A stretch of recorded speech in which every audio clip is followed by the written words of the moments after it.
मैं उन्हें निवेदन करता हूं, आप सबको संबोधित करेंगे।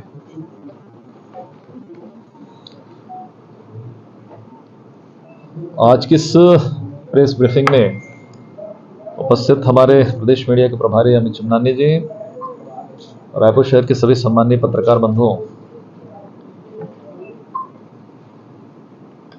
छत्तीसगढ़ के निर्माण के लगभग 24 वर्ष हो गए हैं। 23 वर्ष पूर्ण होकर 24 वर्ष चल रहा है। छत्तीसगढ़ देश और दुनिया के अंदर में एक बढ़ते हुए प्रदेश में, डेवलपमेंट के मामले में या सभी क्षेत्रों में बढ़ते हुए प्रदेश के रूप में जिसने पहचान बनाई। देश की आजादी के 77 वर्षों में कांग्रेस की पहचान एक भ्रष्टाचारी शासन के रूप में हुई है। चाहे हम लगभग देश की आजादी के 58 वर्षों तक लगभग लगातार जब केंद्र में कांग्रेस की सरकारें हुआ करती थी, उस समय एक तरफा अपने हिसाब से कांग्रेस ने सरकारें चलाई क्योंकि उस समय विकल्प नहीं था। लेकिन अटल जी की सरकार के बाद भी जो 10 साल यूपीए की सरकार का मौका जो मिला कांग्रेस को, यूपीए की सरकार का जो लीड वो कर रहे थे, उस समय भी लगातार ऐसे अनेक विषय आए हैं जिसके बारे में चर्चा नहीं, आप सब लोग बेहतर तरीके से जानते हैं कि कोई एक ऐसा दिन नहीं जाता था जिसमें कोई ना कोई स्कैम होता था, कोई ना कोई इस तरह के भ्रष्टाचार की चीजें आती थी और पेपरों में, समाचार पत्रों में आप सबके माध्यम से चीजें सामने आती थी। और छत्तीसगढ़ में भी ये कहा जा सकता है कि 24 साल के अंदर में पहले 3 वर्ष क्या हुआ जोगी जी का सबको मालूम है, फिर 5 वर्ष, 15 साल की सरकार के बाद 5 वर्ष जो भूपेश बघेल की सरकार यहां पर रही। किसानों की मसीहा बताने वाली भूपेश बघेल की सरकार अपने को किसानों की मसीहा बताती थी और एक आम लोगों के बीच में भ्रम फैलाने का काम भी करती थी कि किसानों का सबसे ज्यादा यदि कोई मसीहा है, यदि कोई सबसे ज्यादा चिंता करता तो भूपेश बघेल की सरकार है। लेकिन कोई एक ऐसा क्षेत्र नहीं, कोई एक ऐसा विभाग नहीं जहां पर इस तरह के स्कैम नहीं हुए, भ्रष्टाचार नहीं हुए। और मुझे लगता है उसका परिणाम भी कांग्रेस को सामने देखने को मिला कि केवल 5 साल के अंदर में ही प्रदेश की जनता ने उनको रिजेक्ट किया, बाहर का रास्ता दिखाया और एक अच्छे अंतर के साथ में, एक बड़े बहुमत के साथ में फिर से बीजेपी की सरकार, पहली बार बीजेपी की सरकार होती है तो एक ऑप्शन रहता है कि हमको मौका देना है।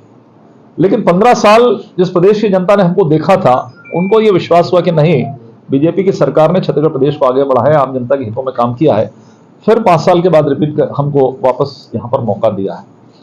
यह पूरा कहने का तात्पर्य यह है कि देश की राजनीति में जो 77 साल या हम छत्तीसगढ़ की राजनीति की बात में करें, कांग्रेस ने जो सत्ता प्राप्त की है, सत्ता का जिस तरीके से दुरुपयोग किया है, भ्रष्टाचार करके कमाने का जो काम किया है, और सबसे बड़े दुर्भाग्य की बात है जब जब भ्रष्टाचार की बात आती है, कोई भ्रष्टाचार में लिप्त पाया जाता है तो कांग्रेस हमेशा से खड़ी हुई दिखाई देती है, साथ में खड़ी हुई दिखाई देती है। इस छत्तीसगढ़ के साथ में छत्तीसगढ़ की 3 करोड़ लगभग जो जनता है, उनकी संवेदनाएं जुड़ी है, उनके विश्वास जुड़े हुए हैं कि छत्तीसगढ़ आने वाले समय में आगे बढ़े और देश के विकसित राज्यों की श्रेणी में छत्तीसगढ़ आ जाए, छत्तीसगढ़ का डेवलपमेंट हो, यहाँ रोजगार, यहाँ पर नौकरी, यहाँ पर तमाम प्रकार की चीजें उपलब्ध हो। लेकिन ये कहा जाता है कि राजनीति में चाहे हम पक्ष में हो चाहे विपक्ष में हो, दोनों की सहभागिता के साथ, दोनों की अंडरस्टैंडिंग के साथ इस तरह से स्टेट आगे बढ़ता है। यदि बहुत ज्यादा आपस में इस तरह की चीजें होती हैं तो विकास प्रभावित होता है, बहुत सारी चीजें प्रभावित होती हैं। लेकिन दुर्भाग्य छत्तीसगढ़ का कि जिस तरह से कांग्रेस भ्रष्टाचार के में हर जगह इन्वॉल्व पाई जाती है, उससे कहीं ना कहीं छत्तीसगढ़ के लोगों का नुकसान होता है, छत्तीसगढ़ का नुकसान होता है। और इस 5 साल की भूपेश बघेल की सरकार का या कांग्रेस का जो चरित्र है, उसके आधार पर हम ये कह सकते हैं, विशेषकर जिस तरीके से खड़े होते हैं उनके नेतागण, कि भूपेश बघेल जी और भ्रष्टाचार जो है, ये दोनों शब्द जो है ये एक दूसरे के पूरक बन गए हैं छत्तीसगढ़ की राजनीति में, देश की राजनीति में। हम हमेशा भ्रष्टाचार के खिलाफ में काम करते हैं। अभी आपने देखा कि पिछले 10 वर्षों में माननीय मोदी जी ने जिस तरीके से भ्रष्टाचार, और उनका पहला स्लोगन, पहला यही था, वाक्य था उनका कि न खाऊंगा न खाने दूंगा या सबके साथ सबका विकास, इस तर्ज पर उन्होंने काम को प्रारंभ किया। तो हम ये कह सकते हैं कि बीजेपी कहती है कि भ्रष्टाचार मिटाओ और भूपेश और कांग्रेस के नेता कहते हैं कि भ्रष्टाचारी मिटाओ, भ्रष्टाचारी बचाओ। जब जब भ्रष्टाचार पर जो भी केंद्र की जांच एजेंसियां कार्रवाई करती हैं तो सबसे पहले रिएक्शन, उसका इंतजार किए बगैर की सत्यता क्या है, उस पर सबसे पहले यदि कोई प्रश्न करता है तो वो कांग्रेस हमेशा दिखाई देती है, भूपेश बघेल हमेशा दिखाई देते हैं। ऐसा लगता है कि कहीं ना कहीं उनको दर्द हो रहा है, और उसका एक सामान्यतः परिणाम ये रहता है, लोगों को लगता है कि कहीं ना कहीं इन नेताओं की इस तरह के भ्रष्टाचार के मामलों में संलिप्तता है। और संलिप्तता है, ये सब चीजें पिछले दिनों जो घटनाएं हुई हैं साल 2 साल 3 सालों के अंदर में, और जिस तरीके से सबके नाम इस तरह के भ्रष्टाचार में आए हैं, ये आप सबके सामने जग जाहिर है।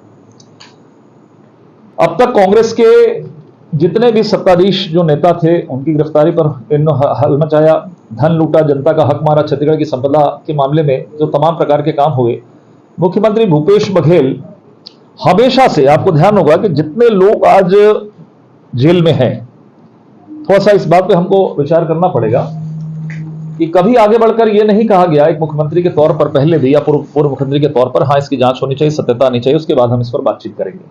पहले दिन, पहले घंटे, पहले मिनट के अंदर में ये रिएक्शन आता है कि नहीं, जो भी जांच एजेंसियां गलत कर रही हैं और ये भ्रष्टाचारी नहीं है। लेकिन आज भी साल भर, 1.5 साल बाद बड़े बड़े आईएएस अधिकारी से लेकर बड़े बड़े जो स्कैम में हैं, वो आज भी जेल की सलाखों के पीछे, उनको बेल नहीं मिल रही है। मनी लॉन्ड्रिंग का मामला जो आपके मन में भी होगा विषय कहीं ना कहीं, कि जो सुप्रीम कोर्ट द्वारा एक मामले में जिस तरीके से एक अधिकारी पुत्र का विषय जो सामने आया है, इसका विषय पर भी मैं बातचीत करूंगा। कुल मिलाकर इस तरह के जो भी भ्रष्टाचार हैं, भ्रष्टाचार का दाग किस तरीके से मिट सके, इसलिए भ्रम की राजनीति करने का काम भी ये करते हैं। और पिछले दिनों जिस तरीके से माननीय मोदी जी के ऊपर में जिस तरीके के बयान आपको आए हैं, जिस पर प्रेस हो चुकी है, चाहे महेंद्र जी का पहला बयान था सिर फोड़ने वाला, या दूसरा बयान आया डिफॉल्टर वाला, या फिर लखमा जी का बयान आया, ये सब समझा जा सकता है कि ये इनका किस तरीके का आचरण है, या ये भ्रष्टाचार के समर्थन में किस हद तक जाकर देश के प्रधानमंत्री के ऊपर में भी किस तरह की टिप्पणी कर सकते हैं, ये इनके आचरण को भी प्रदर्शित करता है। तो जिनके शब्दों में इस तरह का आचरण है, उनके कर्मों में किस तरह का आचरण होगा, इस बात को समझा जा सकता है। भूपेश सरकार के खिलाफ में जितने भी मामले हैं, उसमें किसी भी आरोपित को जमानत तक सुप्रीम कोर्ट से नहीं मिल पा रही है। और आज इस प्रेस कॉन्फ्रेंस के माध्यम से भारतीय जनता पार्टी पूछना चाहती है कि जो तमाम जो भ्रष्टाचारू हैं, जिस भ्रष्टाचारी जो जेल के पीछे हैं, इन मामलों का पॉलिटिकल मास्टर कौन है?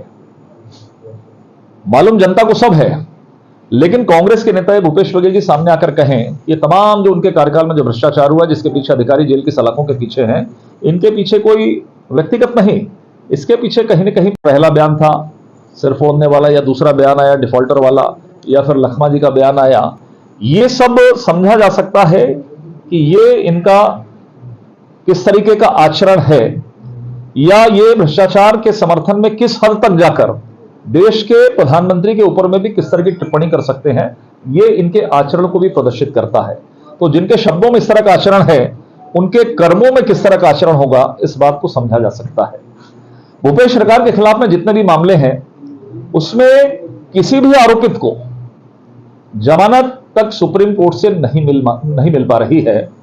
और आज इस प्रेस कॉन्फ्रेंस के माध्यम से भारतीय जनता पार्टी पूछना चाहती है कि जो तमाम जो भ्रष्टाचारू हैं, जिस भ्रष्टाचारी जो जेल के पीछे हैं, इन मामलों का पॉलिटिकल मास्टर कौन है? मालूम जनता को सब है, लेकिन कांग्रेस के नेता भूपेश बघेल जी सामने आकर कहें ये तमाम जो उनके कार्यकाल में जो भ्रष्टाचार हुआ, जिसके पीछे अधिकारी जेल की सलाखों के पीछे हैं, इनके पीछे कोई व्यक्तिगत नहीं, इसके पीछे कहीं ना कहीं पॉलिटिकल जो मास्टरमाइंड है, ये आखिर कौन है, ये भूपेश बघेल जी सामने आकर बताएं। ये भी बताएं, आपको मालूम है बड़े बड़े वकील करके अपने कार्यकाल के समय बचाने का भरपूर प्रयास इन लोगों ने किया, देर रात तक कोर्ट भी चले, यहां तक कि तत्कालीन उप सचिव जो थी मुख्यमंत्री जी की सौम्या चौरसिया की जमानत तक आज तक नहीं हुई, जो सबसे निकट थी, ओएसडी थी, सीएम की ओएसडी, मतलब फिर मुख्यमंत्री के सबसे करीब यदि कोई अधिकारी होता है तो उनको ओएसडी होता है, जो पल पल उनके साथ में सब चीजों से शेयर करता है। आज तक उनकी जमानत नहीं हुई, बल्कि आप सबको भी जानकारी है, जमानत मांगने पर अब इनके लोगों पर सुप्रीम कोर्ट जुर्माना ठोक रहा है। हाल ही में आपको ध्यान होगा कि सौम्या चौरसिया की जो जमानत याचिका पर 1 लाख का जुर्माना सुप्रीम कोर्ट ने, कि आप समय बर्बाद मत करिए, बार बार आप बिल के लिए लगाते हैं, सुप्रीम कोर्ट ने ये उनको दिया है कि आप इस पर नहीं करेंगे, और 1 लाख का जुर्माना उनके ऊपर में ठोका गया है।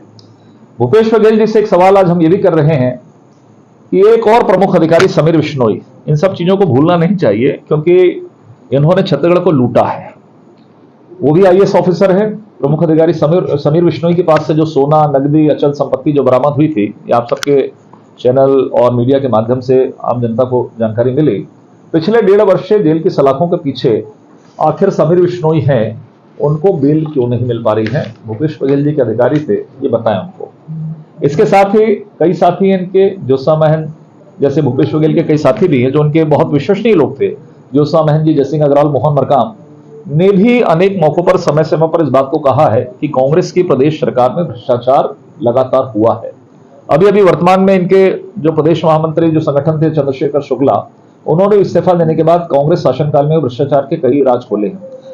प्रभारी महामंत्री जो पूर्व प्रभारी मंत्री अरुण सिसोदिया ने क्या कहा है, वो किसी से छिपा हुआ मामला नहीं। सीधे तौर पर जो उन्होंने कहा था कि वो जो पेमेंट हुआ है आखिर कैसे हुआ, क्यों हुआ।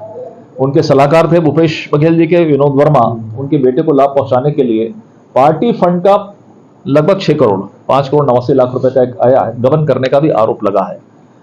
कुल मिलाकर ये कहने का मामला है कि सरकार को तो हम लूटेंगे, सरकार में रहते हुए भी लूटेंगे, लेकिन सरकार में नहीं रहेंगे तो संगठन को भी लूटेंगे। तो जिनके डीएनए में भ्रष्टाचार है, जिनके डीएनए में भ्रष्टाचार है, वो यदि सवाल खड़ा करते हैं जांच एजेंसियों पर या प्रधानमंत्री जी पर या भाजपा पर, तो मुझे लगता है जिनके रग रग में, जिनके डीएनए में भ्रष्टाचार है, उनको पहले अपने गिरबान में झांकना चाहिए। और जो कुछ सवाल आज हमने इस प्रेस कॉन्फ्रेंस के माध्यम से, आप सबके माध्यम से भूपेश बघेल जी पर, कांग्रेस के नेताओं पर उठाए हैं, इसका जवाब उनको देना चाहिए। बस्तर में मोदी में कितना चलने वाला है, क्योंकि कांग्रेस कह रही है कि मोदी जी का दौरा जरूर था लेकिन उन्होंने बस्तर पर एक भी जो बात है वो नहीं की। देखिए, मुझे लगता है कि हार का असर होता है दिमाग पे। आदमी हारता है तो थोड़ा विचलन होता है, लेकिन इतना विचलन नहीं होना चाहिए कि कांग्रेस के नेताओं की याददाश्त समाप्त हो जाए। मुझे लगता है उनको भाषण सुनना चाहिए। पहले भी उन्होंने सब प्रकार की बातें की हैं। दुर्भाग्य है, कभी कभी हमको भी तकलीफ होती है कि कांग्रेस इस देश की सबसे पुरानी पार्टी है, लेकिन वैचारिक रूप से कितनी संक्रमित हो चुकी है, वैचारिक रूप से कितना पतन हो चुका है कांग्रेस का, कि कांग्रेस मुद्दों पर लड़ाई नहीं लड़ती है। बस्तर में आकर माननीय प्रधानमंत्री जी ने जिन बातों को रखा है, जिस भ्रष्टाचार को लेकर सब चीजों सामने रखा है, इस विषय पर उनको 1-to-1 बातचीत करना चाहिए। वही लोग हैं ना जो हम कौन सा था वो एनटीपीसी का, जिसको हम खरीद लेंगे, बातचीत करते थे, नगरनार को खरीद लेंगे, कहीं कुछ कर लेंगे। इस तरह की बातें करने वाले, जो व्यवहारिक तौर पर जो चीजें होती है उस पर बातचीत नहीं, कि प्रदेश के विकास के लिए, देश के विकास के लिए हम क्या करें। कुल मिलाकर मोदी जी पर हम प्रहार करें, उनको हम किस तरीके से डैमेज करें, इस विषय पर आई है। और मैं तो बहुत शॉर्ट में कहता हूं, हमेशा कहता हूं कि लगभग दीपक बैज हो, मोहन मरकाम हो, चाहे भूपेश बघेल हो, चाहे चरणदास महंत हो, सब नेताओं पर राहुल गांधी का असर आ गया है। 1 घंटे के बाद उनको खुद समझ में नहीं आएगा कि मैंने प्रश्न क्या किया है। श्रीवास्तव जी, विधानसभा में 508 करोड़ का मुद्दा बहुत जोर शोर से उठा था प्रदेश भाजपा ने, अभी बहुत खामोशी लोकसभा चुनाव में कही है। नहीं, ऐसा नहीं है। देखिए, ऐसा है कि न्यायालयीन या प्रशासनिक जो व्यवस्थाएं होती हैं वो समय के साथ में चलती हैं। कुछ मैंने उदाहरण जो बताए थे ना, उस समय भी यही हल्ला हुआ था कि लोग अंदर नहीं रहेंगे। आज 1.5-2 साल से ऐसे अधिकारी अंदर हैं, तो कार्रवाई अपनी चल रही है। कार्रवाई पर हमको प्रश्न खड़ा नहीं करना चाहिए। उनके खिलाफ एफआईआर हुआ है, आगे देखिए आगे होता क्या है। सर, 1.5 वर्षों से जो अधिकारी अंदर है उसका मुख्य सरगना बाहर है, उस पर कार्रवाई क्यों नहीं हो रही? पिछले 100 दिनों से आपकी सरकार है। देखिए, कोई सरगना बचेगा नहीं, ये तय है। इस पर कब क्या समय, क्योंकि सब चीजें हैं, उनके भी कुछ अधिकार क्षेत्र हैं जो वो कोर्ट में जाते हैं, समय समय पर अलग अलग उसमें जाते हैं।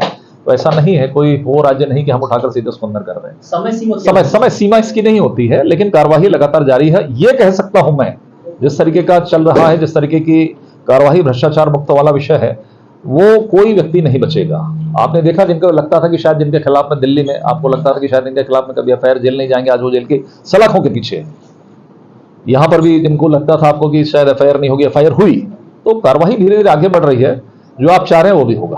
सोशल मीडिया पे मोदी जी को टारगेट किया जा रहा है, सोशल मीडिया पे मोदी जी को लगातार टारगेट किया जा रहा है। लेकिन सोशल मीडिया का सदुपयोग होना चाहिए, अच्छी बातें जाना चाहिए। किसी को टारगेट करके भ्रम फैलाकर इस तरह चीजों को नहीं करना चाहिए। मुझे लगता है कि देखिए, मेरा ये कहना है कि जो लोकप्रिय होता है, जो ताकतवर होता है, उसके खिलाफ में बहुत कमजोर लोग इस तरह से भीड़ इकट्ठी करके उसके ऊपर हमला करते हैं, और लगभग मोदी जी की स्थिति वही है। कांग्रेस साफ है, न तो केंद्र में है न प्रदेश में। श्रीवास्तव जी, ये कांग्रेस समय के जो शराब नीति, डिस्टिलरी को लेकर के वही नीति आप भी अपना रहे हैं। ब्रांडेड पूरे मार्केट से गायब है, लोकल प्लेयर्स घटिया से घटिया, मैं एक तरह के बताएं तो जहरीला टाइप की शराब की कारोबार, इस पर आप देखिए आबकारी नीति के तहत जो भी है, जो नीतियां तो अभी बनी है, लेकिन पिछले 5-5.5 वर्षों में, अब ये उनका कार्यकाल लगभग था ये फाइनेंशियल ईयर तक, तो वो जो व्यवस्था है उन व्यवस्थाओं को ठीक कर रहे हैं। इस पर आबकारी पे ज्यादा नहीं बोलना चाहिए, लेकिन जो शराब या मदिरा प्रेमी जो भी है, हाँ, नहीं है, हाँ, शराब के उनके लिए नाम पर हाँ, लोकल डिस्टिलरी को लाभ पहुंचाया जा रहा, ब्रांडेड जो आ रहे थे उनको पूरी तरह बाधित कर दिया गया। आप अभी इंतजार कीजिए। मैं फाइनेंशियल ईयर मैं बता रहा हूँ, जो मेरी जानकारी है सरकार का विषय है, लेकिन मेरी जो जानकारी है, जो पहले की व्यवस्थाएं थी, कुछ लिमिटेड लोगों को करते थे, वो नहीं, आपने देखा पेपरों समाचार पत्रों पढ़े, सबको मौका मिल रहा है काम का। दूसरा, जो ब्रांडेड इस तरह की चीजें थी कि पर्टिकुलर किसी को ब्लाइस करने के लिए करते थे, वो बिल्कुल खत्म हो जाएगा। आप अभी देखिएगा अप्रैल से जो चालू होना है, अभी चुनाव का विषय है, तो ये सब चीजें होंगी, सुधरेंगी।